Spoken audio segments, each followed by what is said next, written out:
Tonight, the roller coaster day on Wall Street as President Trump goes headlong into his trade war.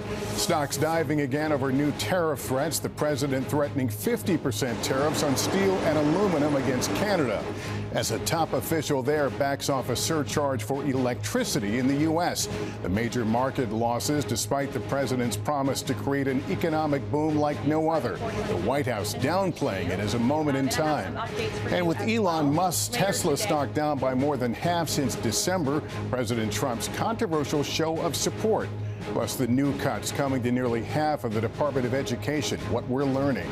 After the most intense drone strike on Moscow, the U.S. announcing Ukraine is on a path to peace, with Kyiv open to a 30-day ceasefire. Intelligence sharing and aid restored. How will Russia respond? The new surveillance in the search for a missing student in the Dominican Republic.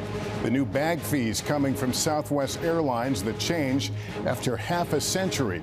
You can find it at convenience stores and dispensaries across America. But what is Kratom and how safe is it? And moving Maryland, controversy over a 26-foot statue of the Hollywood icon turned into an awe-inspiring aerial move. This is NBC Nightly News with Lester Holt.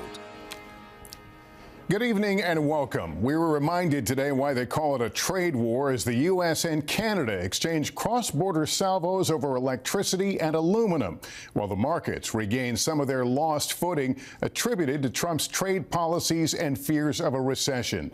The president offering a more optimistic assessment of the economy today, even as he threatened new unspecified tariffs. On Wall Street, meantime, the major indexes once again closed in negative territory, but not as far a drop as yesterday's eye-watering sell-off. On the trade front today, the Canadian province of Ontario agreeing to pause its 25% surcharge on electricity imported into Michigan, New York, and Minnesota, after the Trump administration threatened to hike tariffs on Canadian steel and aluminum by 50%. Peter Alexander leads off our coverage.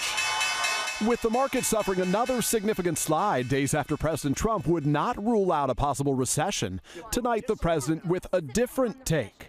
Do you think there will be a recession? I don't see it at all. I think this country is going to boom. All of it punctuating another round of whiplash in President Trump's trade war with Canada. This morning, the president announcing he would double the tariffs on Canadian aluminum and steel set to go into effect tomorrow. Retaliation after Canada slapped a 25% surcharge on electricity going to 3 U.S. states. If the United States escalates, I will not hesitate to shut the electricity off completely. President Trump posting, "Can you imagine Canada stooping so low as to use electricity that so affects the life of innocent people as a bargaining chip and threat?" Tonight, Ontario's leader backing down, saying he's suspending that electricity surcharge on the U.S. We have to stop the bleeding. We have to make sure we protect both countries. And as we're duking it out back and forth, China's laughing. President Trump now scrapping his threat to double the tariffs on Canada. The president sharing those plans while promoting Teslas at the White House, one of which he says he'll buy. I said, that is the coolest design. A show of support for one of his most powerful advisors, Elon Musk, with Tesla stock plummeting nearly 50% since Inauguration Day, and police investigating a series of attacks on Tesla showrooms and vehicles. He shouldn't be penalized because he's a patriot. He's an incredible patriot. Some say they should be labeled domestic terrorists. I will do that. I'll do it. As for President Trump's tariffs, supporters say they level the playing field for American workers. In West Virginia, steelworker Mark Liptis leads the local union. It's not going to save jobs. It's going to create jobs over time. If tariffs weren't imposed, I think steel workers will lose their jobs in many cases. The United Auto Workers Union is also backing the Trump tariffs. But in Idaho, contractor Steve Martinez spent hundreds of thousands of dollars stockpiling lumber after President Trump first announced tariffs on those Canadian imports, but then paused them. How are these threats of tariffs already impacting you? So we just have a ping pong approach to this. We absolutely can't operate in that arena. There's no certainty.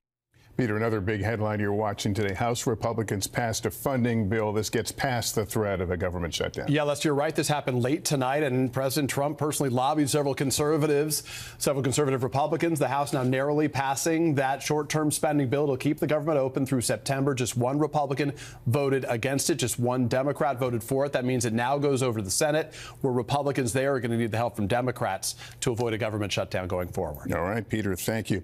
Our Brian Chung has been down at the New York Stock Exchange, and what was another brutal day for the markets. Brian, what are people saying tonight? Lester, traders here have been telling me the volatility is not showing signs of being over, underscored by what was another roller coaster day on Wall Street. After markets endured their worst trading day of the year yesterday, the Dow Jones and the S&P extended their losses today, meaning since Trump's inauguration, the Dow has now fallen 4.7% and the S&P 7.1%. Among companies that had particularly bad days today, American Airlines, Delta Airlines, and retailer Kohl's. Those household names indicating they're worried about a pullback in American spending as concerns over the economy grow. Lester? Brian, thank you. Now, the late word of deep cuts at the Department of Education. Kelly O'Donnell has been reporting this story out, and Kelly, the president, has vowed to get rid of the agency altogether. And here's a sign of it, Lester. Dramatic change is coming tomorrow. Administration officials say that a notice went out to all career employees at education that due to what's being called a security event, all of those employees are being told to stay home tomorrow and have their government-issued laptops with them. And many of those workers, an estimated 2,100, making up nearly half the civil service workforce, will receive termination notices by email, losing their jobs effective March 21st. I'm also told some of the leases for federal education offices around the country are expected to be canceled. Lester? Kelly O'Donnell, thank you. Now to the possible breakthrough involving the war in Ukraine, with Ukraine announcing it has agreed to President Trump's 30-day ceasefire plan and the U.S. reinstating American military aid and intelligence sharing. Keir Simmons has late details. Tonight, in what could be a significant step towards peace, Ukraine agreeing to President Trump's proposal for a 30-day ceasefire, with the president turning the spotlight on Russia, announcing he will speak to President Putin. Hopefully President Putin will agree to that also, and we can get this show on the road. Secretary of State Rubio leading the talks in Saudi Arabia, also saying Russia must make the next move. Ball's now in their court. If they say no, then we'll unfortunately know what the impediment is to peace here. It's a reset for Ukraine, but at a cost. After that diplomatic disaster in the Oval Office, where President Zelensky insisted on U.S. security guarantees. You're gambling with World War III. Tonight's statement commits to guaranteeing Ukrainian prosperity and security. It does not say how. But the U.S. will resume intelligence sharing and military aid for Ukraine. Overnight, the largest ever Ukrainian drone attack against Moscow, matched by another Russian onslaught, the latest in an escalating Kremlin campaign. A day of war and peace talks, ending with Ukraine's President Zelensky declaring if Russia agrees, silence will take effect immediately. But whether Russia will agree depends on President Putin and President Trump's appetite to pressure him the way he has pushed President Zelensky. Lester? Keir Simmons, thank you. Tonight, the Secretary of Transportation is ordering immediate changes to air traffic near Washington's Reagan National Airport, with the NTSB revealing a startling number of close calls there before January's mid-air crash. Here's Tom Costello. 6 weeks since the mid-air crash between an Army helicopter and an American Airlines regional jet. The new Transportation Secretary today announced he is permanently limiting helicopter flights around Washington, D.C. And the FAA will roll out artificial intelligence to identify close call trends nationwide. We're going to make sure we've learned from this air disaster, and we're going to pay it forward so there's not other families that have to go through the pain and anguish of losing a loved one. It comes as the NTSB today reported a staggering number of close calls at Reagan National, with choppers flying down the Potomac River right off runway 33. Between October 2021 and December of 24, 15,214 close proximity events between planes and helicopters. 85 were very close, less than 200 feet vertical separation. And from 2011 to 2024, at least one automated cockpit collision avoidance warning every month. In more than half, the helicopter may have been flying above the 200-foot limit. The NTSB chair says the distances allowed between planes and choppers were dangerous. They pose an intolerable risk to aviation safety. Sam Lilly was the first officer on the regional jet. The legacy for Sam is going to be, obviously, that we're going to find ways to reduce the probability of this ever happening to hopefully close to zero. Secretary Duffy also calling on Congress to spend tens of billions of dollars now to expedite upgrading the nation's antiquated air traffic control system. Lester? Okay, Tom, thank you. We turn now to the search for a missing U.S. college student who vanished on a spring break trip. Now, new surveillance video shows what appears to be her last known location. Jesse Kirsch reports now from the Dominican Republic. One moment, Sudiksha Kunanki was walking with friends, and the next, she was gone. That's Kunanki. Tonight, the Dominican Republic's National Police confirm this surveillance video shows Kunanki just before she disappeared last Thursday. The University of Pittsburgh student was staying at this Punta Cana resort when she was part of a group that headed toward the beachfront around 4:15 a.m. Investigators say the 20-year-old's friends returned to their resort around 40 minutes later, but Kunanki stayed behind with at least one other person. Her friends then spent the day on an excursion. Roughly 12 hours went by before they realized she was missing and told the hotel. Today, the Dominican military scouring the area overhead and underwater. By day, spring break's still on at this resort. People tanning, enjoying a swim. But overnight, police tell us at least twice they've had a team out here watching to see how the water moves to know where a body might have drifted if someone drowned. Dominican Republic's president says one of the last people with Kunanki reported they were both hit by a wave. Investigators also say the last person known to have been with Kunanki on the beach, a 24-year-old man, has changed his story over time. And hours after Kunanki's friends returned to the hotel, he came back alone. Today, police telling us they found no blood or signs of violence on the beach. Meanwhile, Kunanki's family telling NBC News today they're, quote, experiencing a lot of sadness and pain. The family asking for privacy as the search continues. Lester? Okay, Jesse, thank you. In 60 seconds, the plant-based substance is popping up everywhere. Why some are saying kratom should be banned, while others say it could change their lives forever. It can be used as a stimulant or a sedative. It is legal in much of the U.S. It's low cost and readily available. But there are growing calls for regulation and concerns over the safety of what's known as kratom. Stephen Romo explains. I'll never forget, those words. He's unresponsive, Nearly 2 years ago, Trish Bisson's son, C.J. Holowak, collapsed at work and died at just 33. I'm confident that it was kratom that killed him. Sold readily at smoke shops, convenience stores, and gas stations, kratom is derived from a plant from Southeast Asia and often marketed as a supplement to boost energy, manage pain, and even possibly help kick addictions. It can be bought in liquid, tablet, or powder form.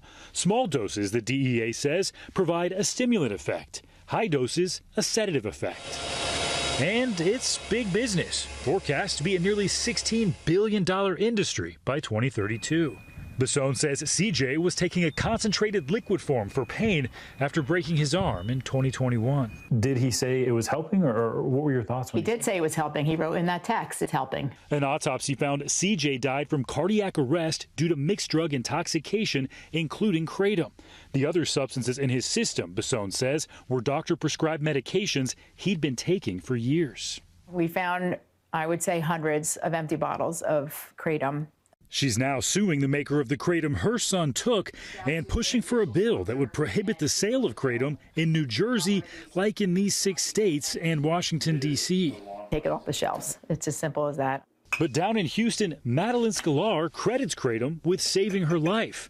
She turned to kratom to deal with chronic back pain after stopping prescription opioids. I have degenerative disc disease in both my neck and back. Taking high-powered opioids, my pain level on a good day would be a 6, but when I was using kratom and first got started with it, my pain level seriously goes to zero. I wouldn't want my kid going into a gas station, picking up a concentrated extract and chugging the whole thing. Professor Chris McCurdy of the College of Pharmacy at the University of Florida has studied kratom for years.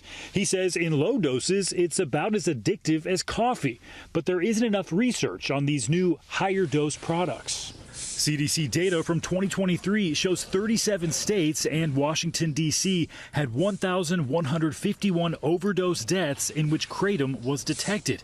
But kratom's contribution to these deaths is unclear. The FDA doesn't regulate it, but warns the public against the use of kratom for medical treatment. The products are on the market because they are treated at this time as a food or a dietary ingredient. The American Kratom Association accuses the FDA of a relentless campaign to keep kratom off the market rather than ensuring consumer safety.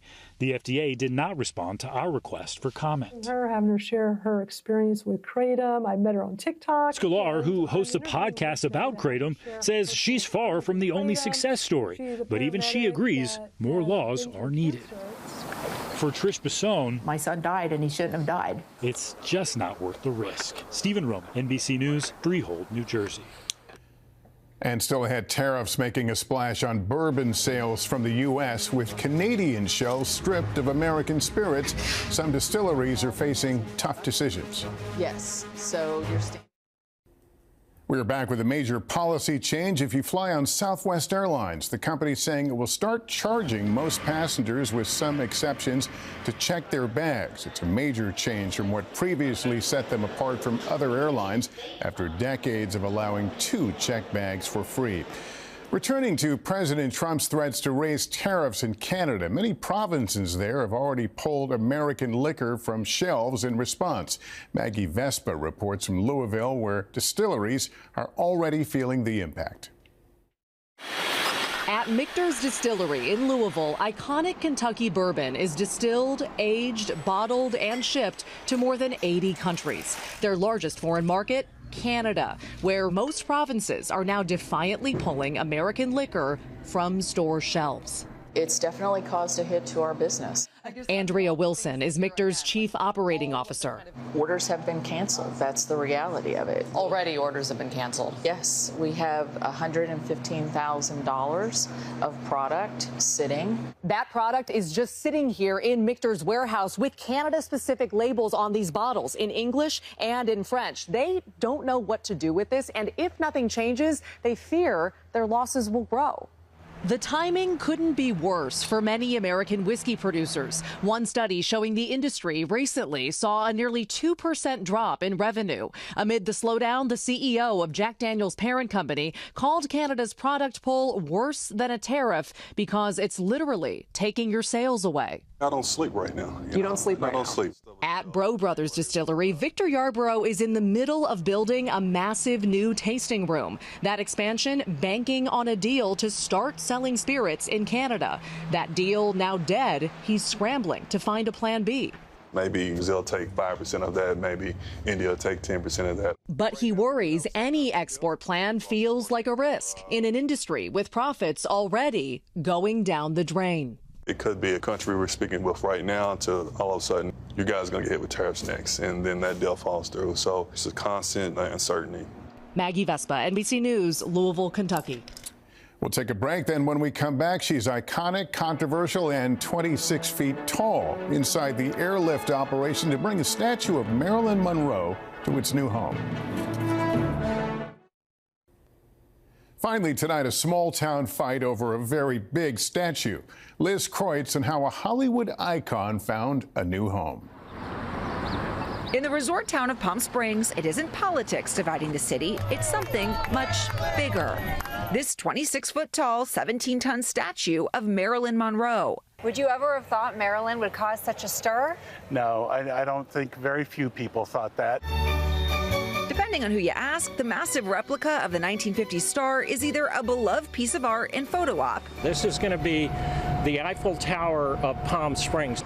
or an eyesore. I don't consider it art. I consider it a tourist attraction. Blocking traffic, according to a lawsuit filed by a group of residents, and most notably to fashion designer Trina Turk, ruining the aesthetic outside the Palm Springs Art Museum, where Marilyn has been the last 3 years. We believe the mid-century modern architecture of Palm Springs is really one of the most important tourist attractions. We don't think it should be blocked by a 26-foot statue on a 2-foot plinth. Now, for some of the folks who are against this statue, it's not just that she's blocking the view of the art museum. It's also about the other view. It's absurd that you're going to leave the museum and see the backside of someone's underpants from any era. Peggy Trott chairs the hotel group that bought the controversial sculpture.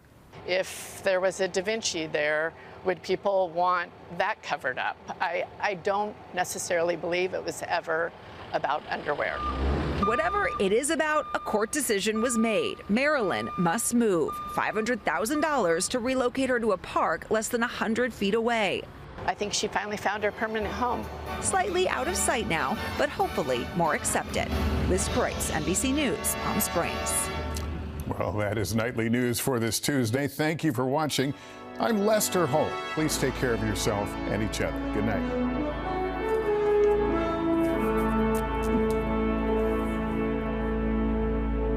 Thanks for watching. Stay updated about breaking news and top stories on the NBC News app or follow us on social media.